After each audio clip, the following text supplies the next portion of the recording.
Bonjour à tous et bienvenue dans ce premier épisode de l'histoire du manga. Nous sommes les Aibo. Aujourd'hui, on va rencontrer les ancêtres du manga moderne. Au programme, nous avons les suicides amoureux qui sont les shinju, d'épées ou encore des énormes phallus. Commençons par analyser le mot manga. Le terme manga provient de deux idéogrammes de deux kanji. Man, qui signifie dérisoire, futile, et ga pour le trait ou le dessin. On peut le traduire donc par le trait ou le dessin dérisoire, ou voir plutôt cette lecture qui est esquisse libre proposée par certains hokusai.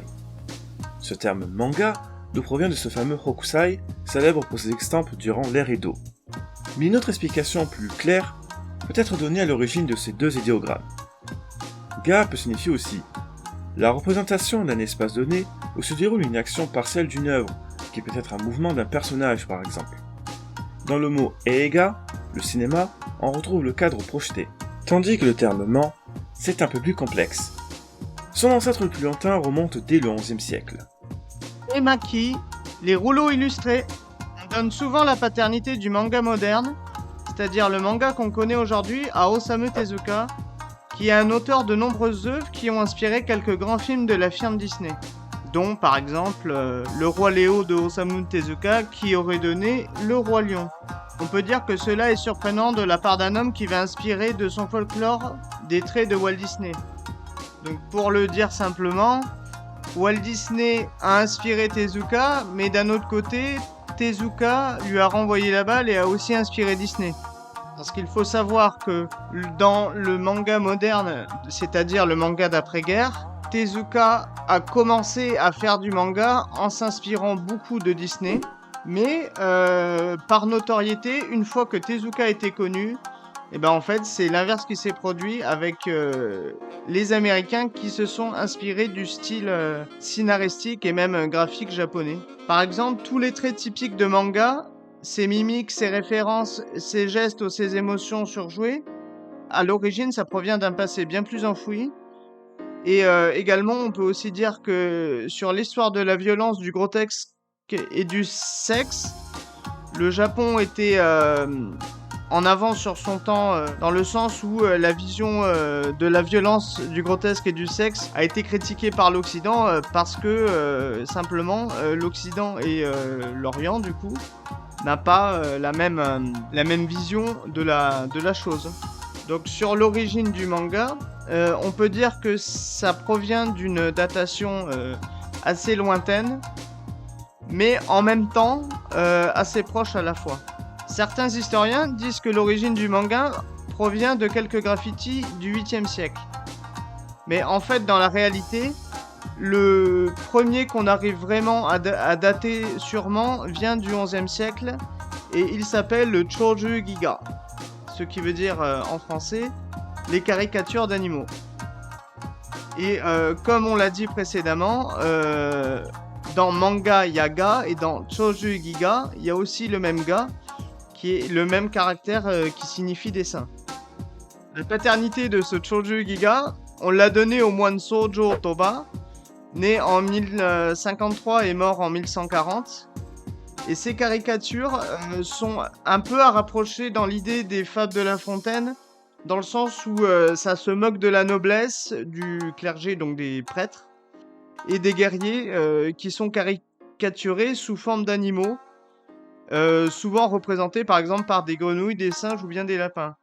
Donc par exemple, le fait qu'il y ait un certain anthropomorphisme, c'est-à-dire des animaux qui ont des traits et des comportements humains, hashtag les furies, sont en fait un point commun qu'on retrouve dans beaucoup de cultures où pour critiquer la société dans laquelle on vit, on va utiliser des caricatures d'animaux. Un autre, moins dans la caricature, parle de la vie de Bouddha. Il s'agit de Eiyengakyo, Sutra du destin en images. Ces rouleaux sont appelés emaki, rouleaux illustrés, et ces rouleaux apparaissent à l'ère Nara, vers le 8e siècle. On peut retrouver ces rouleaux dans le temple Kozanji à Kyoto. Le principe caricatural du manga, il est là dès les origines. Concernant la forme que prennent ces œuvres littéraires et picturales, Parmi les œuvres qui nous sont arrivées jusqu'à nous, on peut citer une centaine d'œuvres picturales et 600 rouleaux, donc emaki, qui racontent des tas d'histoires. Donc, par exemple, ça peut être des adaptations de romans, ça peut être un texte d'inspiration bouddhiste, ça peut être un texte qui raconte l'histoire, ou encore des histoires fantastiques. Donc même dans le manga d'aujourd'hui, sans parler des inspirations bouddhistes, mais par exemple les adaptations de romans de l'époque, il y a beaucoup, voire même énormément de mangas qui sont une adaptation d'un light novel. L'œuvre la plus célèbre en emaki, c'est le Genji Monogatari. Et le Genji Monogatari, dans la littérature japonaise, on dit que c'est vraiment cette œuvre-là qui a lancé la tradition littéraire au Japon. Et le Genji Monogatari, c'est à la fois un roman, mais en même temps, c'est un roman illustré. Et pour faire un parallèle avec l'Occident, le Genji Monogatari, on le traduit en français comme le dit du Genji. Et ce livre-là, cette œuvre picturale-là, elle est d'un donjon japonais de la cour de l'époque Heian. Donc évidemment, comme c'est un point important de l'histoire picturale du Japon, du manga et tout ça, attendez-vous à ce qu'on sorte une vidéo sur le Genji Monogatari. Au niveau de la forme des emaki, ça va donner 3 points à la bande dessinée japonaise moderne. Donc les cases délimitées, c'est-à-dire que quand on lisait ces rouleaux-là, on déroulait le rouleau et on suivait l'histoire comme le sens de lecture japonais, de droite à gauche, et il y avait une délimitation par chapitre. Et c'est un peu le principe qu'on retrouve dans la délimitation par case. C'est chaque action picturale, par exemple, qu'on retrouve dans le Genji Monogatari, et à rapprocher d'une case de manga. La deuxième innovation qu'on retrouve dans les emaki et qu'on retrouve encore aujourd'hui, c'est, attention, ça pique, les phylactères. Alors qu'est-ce que c'est que les phylactères ? Les phylactères, c'est simplement les bulles qu'on retrouve en BD franco-belge, en comics, et il y avait déjà ça sur les emaki. Alors, c'était pas vraiment une bulle, mais en tout cas, il y avait le texte qui était délimité et qui s'intégrait dans le même temps à l'image. Et aussi, ce qu'on retrouve sur vraiment l'impression de mouvement qu'on retrouve dans les mangas, c'est les lignes tracées qui donnent l'impression de mouvement. Par exemple, dans un manga, qu'on va voir un personnage courir, on va voir derrière les jambes des traits qui vont donner cette impression de mouvement. Alors, j'ai dit tout ça sur l'histoire du manga et tout. Cependant, il y a des historiens qui réfutent l'idée que les emaki soient les ancêtres du manga moderne. Mais, selon Tomofu Sakure, réfute l'idée que les emaki soient l'ancêtre du manga moderne. Cependant, ces emaki-là vont perdurer au moins jusqu'à l'époque Edo. Dans une période plus moderne, c'est-à-dire en gros 19e siècle, il y a des auteurs connus qui vont encore utiliser des emaki, comme par exemple Ipei Okamoto, qui en introduisant Félix le chat, donc pour savoir, Félix le chat, c'était vraiment un personnage qui a beaucoup influencé la caricature, qui a aussi d'un certain côté influencé Disney avec la création de Mickey. Donc cet auteur Okamoto va introduire Félix le chat au Japon, et il va s'inspirer de ça et des emaki pour éditer 2 rouleaux célèbres. Donc le premier, c'est le Tokaido Manga Ryoko, donc les 53 étapes du voyage sur le chemin du Tokaido, avec de nombreux illustrateurs de l'époque du manga Kisha, qui signifie les éditorialistes du manga. La bataille d'épée et le surnaturel. On retrouve souvent dans des œuvres des mimiques particulières comme l'utilisation du paix dans un combat ou la vue d'une petite culotte. Tout cela provient du folklore et ce même du XIe siècle. Voici une des œuvres de Sojo Toba où des hommes se battent à coups de paix. Il existe un livre que vous pouvez lire, enfin, admirer, l'histoire d'un paix, la déconfiture de Fukutomi, qui raconte l'histoire d'un pauvre artisan qui utilise ses paix aux sonorités particulières à son seigneur. Le surnaturel domine l'imaginaire japonais. Abe no Seimei, un célèbre onryuji, qui est un exorciste shinto dont voici ses adaptations en manga, et où il a eu droit déjà à les adaptations de ses récits dans le fameux rouleau Hyakiyako dans les alentours du XVe siècle. Ce rouleau, qui signifie la parade nocturne des 100 démons, on peut apercevoir des créatures connues du folklore japonais, le yokai, mi-horrifique, mi-farceur, et cette histoire raconte que chaque année, durant les nuits d'été, les yokai se promènent en ville. Ces créatures terrifiantes, qu'on va mettre dans une position ridicule, de farce, va devenir petit à petit les fameuses créatures fantastiques de la vie quotidienne, comme par exemple une vampire dans ma classe, un exorciste de yokai dans mon club de sport, etc., etc. Le bouddhisme va également influencer le manga moderne, notamment le Zenga, contradiction du bouddhisme zen, méditation, le calme, et du ga, le trait, le dessin. Ce sont les moines de cette branche, vers le XIVe siècle, qui vont lancer cet art pictural mêlant le dessin et la calligraphie, qui va s'épanouir surtout au XVIIe et XVIIIe siècle. Et c'est par ici qu'on retrouve un autre attrait qui fait le charme du manga moderne, l'absurdité, qui est aussi un élément essentiel dans la branche zen du bouddhisme, du moins dans une des branches. On retrouve beaucoup d'œuvres tout aussi absurdes les unes des autres, le singe qui souhaite attraper le reflet de la lune, ou le fait de contempler la muse d'un cheval. Par ailleurs, petite anecdote, c'est dessiné par Bokusen Maki, assistant d'un certain Hokusai.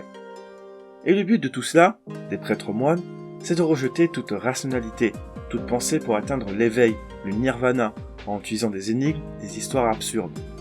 Ce non-sens va surtout exister durant l'ère Edo, qui est certainement l'ancêtre le plus proche du manga moderne. Et les mangas du non-sens, Nan-sensu, sont les héritiers de cet art du zen, et également le zenga, et que ce non-sens peut se retrouver aussi dans des séries plus traditionnelles.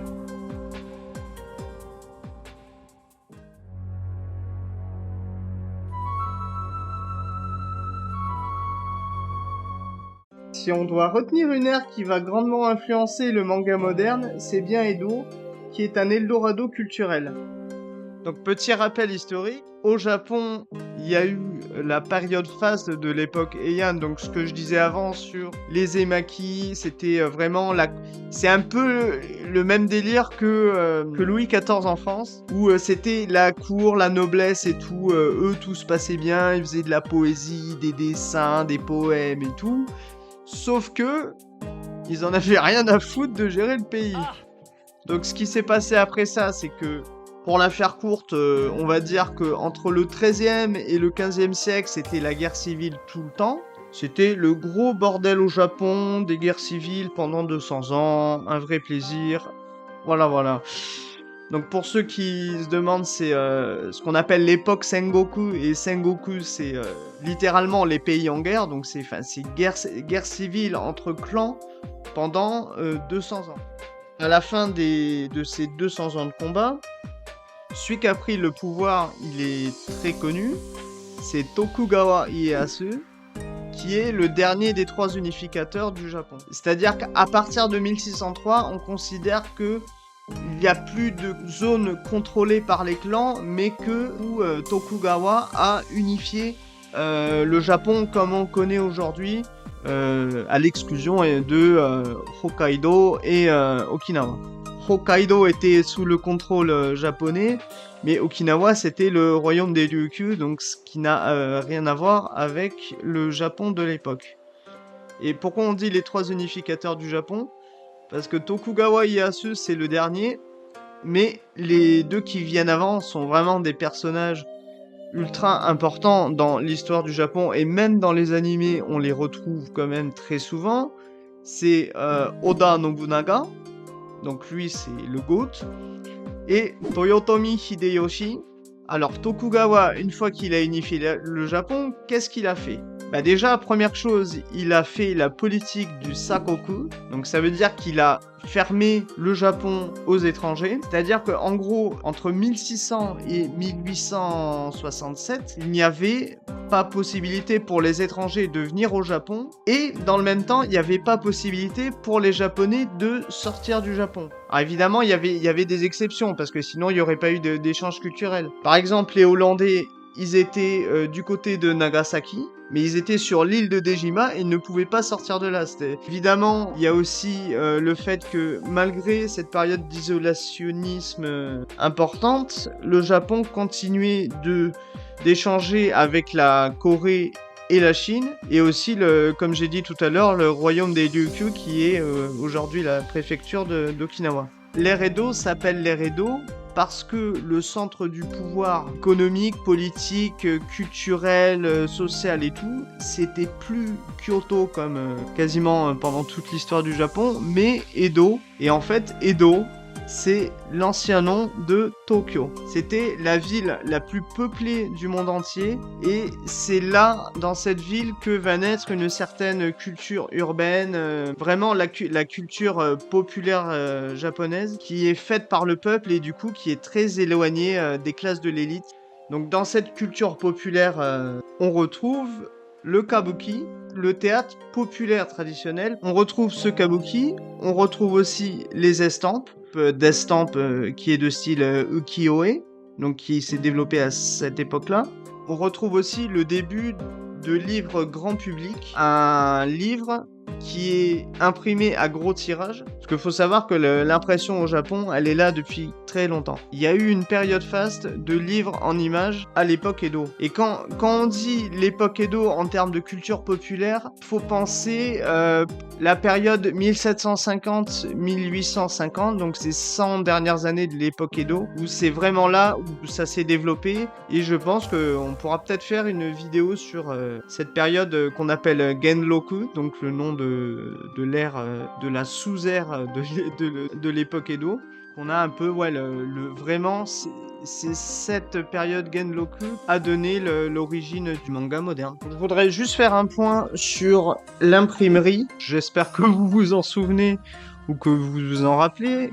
Gutenberg, c'est celui qui a inventé l'imprimerie en Occident, mais en Orient. Donc l'imprimerie, elle a été inventée par un Chinois qui s'appelle Bicheng au Xe siècle. C'est-à-dire qu'il faut se rendre compte que l'imprimerie en Orient, elle a 5 siècles d'avance, et cette imprimerie, on l'appelait imprimerie à caractère mobile. Je viens de parler des estampes d'Edo, et en fait, ces estampes d'Edo, donc Hokusai, Hiroshige, il y a plein d'autres artistes, mais vraiment les deux les plus connus, c'est ceux-là. Et d'ailleurs, il y a un film sur Hokusai qui est sorti l'année dernière, donc qui est vraiment pas mal en fait pour se rendre compte de un peu la culture artistique de la fin de l'époque Edo. Et donc, ces estampes d'Edo, de par leur couleur, leur composition, un peu aussi la technique d'impression, savoir on prend un arrière-plan, on rajoute des choses par-dessus. C'est fait en fait en couches successives, un peu comme sur un logiciel de graphisme où on met plusieurs calques. C'est le même principe, et du coup peut faire penser à Hergé avec Tintin. C'est-à-dire que dans les deux cas, que ce soit Hergé ou les estampes, on n'utilisait pas d'ombre et pas de perspective. C'est-à-dire que c'est un dessin plat où on voit pas de profondeur. Au niveau des personnages, c'est un peu la même chose. C'est des personnages avec une anatomie plutôt irréaliste, avec un visage assez stéréotypé, assez simple, aussi simple à dessiner, parce que si c'est du gros tirage, il faut que ça soit simple à reproduire aussi. Dépourvu de traits caractéristiques. Enfin, quand on regarde Tintin, sans le savoir, on peut pas deviner qu'il est belge. Et les estampes, c'est un peu le même principe. Et un point commun entre BD franco-belge, donc Tintin et compagnie, et les estampes, et du coup le manga moderne aussi, c'est que les expressions ne s'expriment que par les yeux et la bouche. Même encore maintenant, sans lire le texte qu'il y a sur le manga, on comprend, je trouve, très bien les intentions et les sentiments d'un personnage juste en regardant le visage, quoi.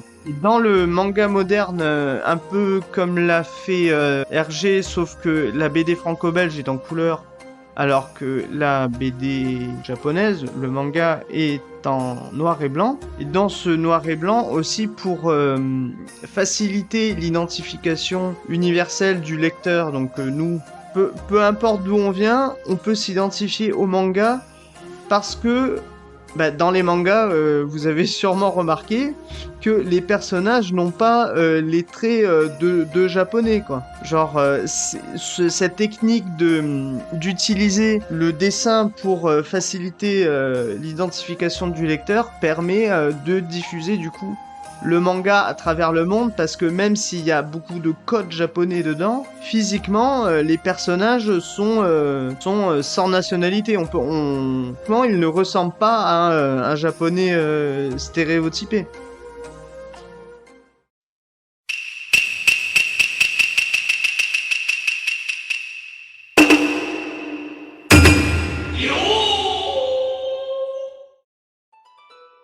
Maintenant, traitant du kabuki qui n'est pas en reste niveau expression du visage.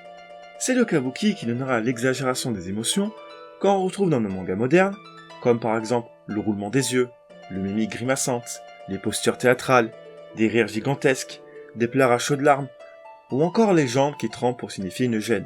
Tous ces gestes, on les retrouve dans le manga moderne. Mais le kabuki va inspirer aussi les histoires. Des histoires longues et complexes, avec des rebondissements de plus en plus irréalistes, une histoire dramatique, violente, voire par moments gore. Les personnages de kabuki mouraient avec des longs monologues sur le passé, avec des convulsions et énormément de pleurs, tout ça pimenté d'un peu de surnaturel, comme le fait de faire revenir des morts et parfois même des figurés. Ces scénarios de kabuki proviennent pour la majorité d'entre eux d'intrigues historiques, mais il y a énormément de préférences pour que le héros ait une fin tragique. Mais on retrouve également des faits divers d'Edo, notamment les histoires du double suicide amoureux, qui est le produit de son époque, qui décrit parfaitement le résultat d'une société avec un système de caste. Avec toutes ces informations, on retrouve quand même quelques caractéristiques dans les mangas, One Piece ou Détective Conan qui ne sont pas encore terminés, et ça fait bientôt 30 ans qu'ils existent. On ne retrouve pas tellement ce format dans nos BD franco-belges, ou encore dans les comics américains. Et cette violence, on le retrouve aussi dans des séries pour ados. Je pense notamment à Hokuto no Ken. Sur l'époque Edo, il faut maintenant qu'on aborde le dernier point, les livres en images. Donc littéralement, en japonais on dit ehon, mais c'est un terme qui est aussi utilisé de manière moderne pour, genre par exemple les livres en images qu'il y a pour les jeunes enfants. Sauf que à l'époque Edo, le terme de héron était plus connoté sur un certain type de littérature et de précurseur, voire sœur du manga. Donc il y avait les livres rouges, #Staline. Il y avait dans ces hérons de l'époque Edo 3 types différents principaux qui étaient subdivisés en couleurs, et en fait ces couleurs c'est la couleur de la couverture. On a d'abord les livres rouges, donc Akaron, sont des livres où il y a des histoires surnaturelles. Genre par exemple ce serait, je sais pas, tous les trucs de fantasy d'aujourd'hui, ce serait des Akaron. Il y a aussi les livres jaunes, donc Kibyo-oshi, qui sont des récits d'adultes, donc un peu comme les seinen manga d'aujourd'hui, donc dont la cible éditoriale est l'adulte. Ça peut être des récits d'amour, de la romance, la réussite sociale, les drames sociaux. Et il y a les livres noirs, donc Kurohon, qui sont là plus des livres historiques qui racontent des exploits de guerriers. Donc on peut rapprocher ça sur tous les mangas qui traitent de la guerre, où les personnages sont dans l'armée ou dans une guerre, quelque chose comme ça. Au niveau du style de narration de ces hérons, ils sont beaucoup plus proches de notre BD franco-belge que de nos livres illustrés. Parce que, comme j'ai dit avant, nous, quand on pense livre illustré, on pense à un gamin de 3 ans. Alors que, au Japon, le sens de héron s'est transformé pour devenir ça. Alors qu'à l'époque Edo, en fait, c'était de la littérature pour adolescents, adultes. Et le texte de ces hérons se superpose. Le texte de ces hérons se superpose ou se juxtapose avec le dessin. Donc comme ce qu'on retrouve en manga, il y a le dessin, mais il y a aussi les phylactères. Faut savoir aussi que ces hérons, comme il y a eu la possibilité d'imprimer des gros tirages, c'était vraiment une grosse industrie. Il y avait beaucoup de chiffres. Par exemple, il y avait plus de 3000 titres publiés. Combien ? Donc faut savoir aussi que ces hérons, c'était vraiment devenu une grosse industrie. Il y avait énormément de tirages. Pour se remettre dans le contexte du 18e siècle, voire 19e, 3000 titres publiés en variété, c'est énorme. Et les best-sellers de l'époque, ça dépassait les 10 000 exemplaires. Bon, après, Edo était la ville la plus peuplée, mais pour l'époque, c'est vraiment énorme. Et faut savoir que les auteurs de ce type de livre, leur inspiration, à part leur vision du monde et tout, c'était surtout la représentation du quotidien des Japonais, du peuple japonais. Et il y avait toujours un peu cette satire sociale qu'on retrouvait sur les Emaki, de critiquer le pouvoir qui était en place depuis 200 ans, donc le shogunat Tokugawa. Il y a eu aussi une transition vers de la satire un peu plus à l'européenne, une fois que le gouvernement japonais a remis l'empereur sur le trône à l'époque Meiji. Donc là, on va faire un petit bond dans le temps, donc on va passer de 18e, 19e siècle à après la fin de la Seconde Guerre mondiale. Parce que, en fait, les hérons n'ont pas disparu, ils se sont transformés, mais ces hérons vont donner naissance à un genre qu'on appelle Gekiga, donc le même ga que dans manga, que dans Shoujo Giga, histoire dramatique en images, du coup. Et ce genre de Gekiga va apparaître après la Seconde Guerre mondiale. Donc, pour savoir, les Japonais ont quand même, ce qui est normal, été très traumatisés par la guerre. Et ça va donner un style, donc le Gekiga, qui est beaucoup plus mature, plus violent et beaucoup plus réaliste. C'est-à-dire que par rapport aux hérons qui se servaient du surnaturel, qui utilisait le quotidien des personnes. Ça va aussi utiliser ses ressorts scénaristiques, mais le Gekiga est vraiment dans la violence, dans la réalité, plutôt que dans la fantaisie. Et ce style de Gekiga, en fait, on pourrait l'opposer au manga moderne, parce que en gros, après la Seconde Guerre mondiale, il y avait manga et Gekiga. Le Gekiga, c'était pour les adultes, donc matures, quoi. Et alors que quand on disait manga, genre dans les années du coup 40, 50, même 60, manga était connoté enfant, adolescent. C'est-à-dire que le Gekiga avait une cible éditoriale adulte et le manga avait une cible éditoriale plus jeune. Et si je vous dis Yoshiwara? Je pense que les fans de Kimetsu no Yaiba, ou plutôt connus sous le nom de Demon Slayer, savent de quoi je parle. Le quartier des plaisirs d'Edo, où la police de l'époque contrôlait qui entrait et qui sortait, et auquel même les prostituées étaient aussi formatées sous forme d'hierarchie. On appelle ce monde auquel on vit le monde flottant, Ukiyo, un monde illusoire auquel ne règne que la souffrance, qui nous provient du bouddhisme et du confucianisme. Sachez que ce Ukiyo va devenir elle aussi une source d'inspiration pour des auteurs et des artistes, et le plus connu évidemment est Hokusai. Alors maintenant vous allez me demander, mais quel est le rapport entre le quartier du plaisir Yoshiwara et les estampes du style Ukiyo-e? Ben, ces artistes de ces estampes ont créé pour les courtisanes de Yoshiwara un équivalent de ces estampes, mais des estampes de plaisir, appelées les shunga, dont la plus connue, la courtisane avec une pieuvre. Mais ces shunga vont inspirer des choses qu'on retrouve dans le manga moderne, comme par exemple les attributs exagérés des protagonistes.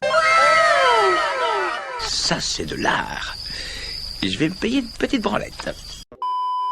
La poitrine, les muscles ou d'autres, oui, le Japon de dos était moins rigide pour parler de ce genre de sujet. Cela peut s'expliquer à travers le Shinto, où la fertilité est une voie, et pour y avoir accès, le sexe le permet. Ou encore le taoïsme, l'enseignement de la voie, c'est un moyen d'accéder à l'immortalité. Et selon des chercheurs, les thèmes comme le sexe perpétuent le marché du manga au sol nippon, mais également par chez nous où ce genre de sujet reste tabou. Il y a des œuvres dont les histoires d'amour sont bien écrites et d'autres un peu moins. Mais Edo offre encore plus, l'esprit du shonen neketsu, c'est-à-dire le shonen qui parle d'un héros ou d'une héroïne, ayant une quête à accomplir, qui va devoir affronter des obstacles de plus en plus difficiles, et qui provient du code du Bushido. Il y a des tas de choses qu'on peut raconter encore sur Edo, mais la vidéo est déjà assez longue comme ça, donc on va s'arrêter là, et de toute manière, vous connaissez le blabla habituel des fins de vidéo. Merci d'avoir regardé notre vidéo, n'oubliez pas de vous abonner, de liker, de mettre la cloche, de commenter car c'est la première vidéo de Siron Up qui s'exerce en tant que vidéaste, et n'hésitez pas à nous rejoindre sur nos différents réseaux sociaux. Merci encore et Soreja, matane.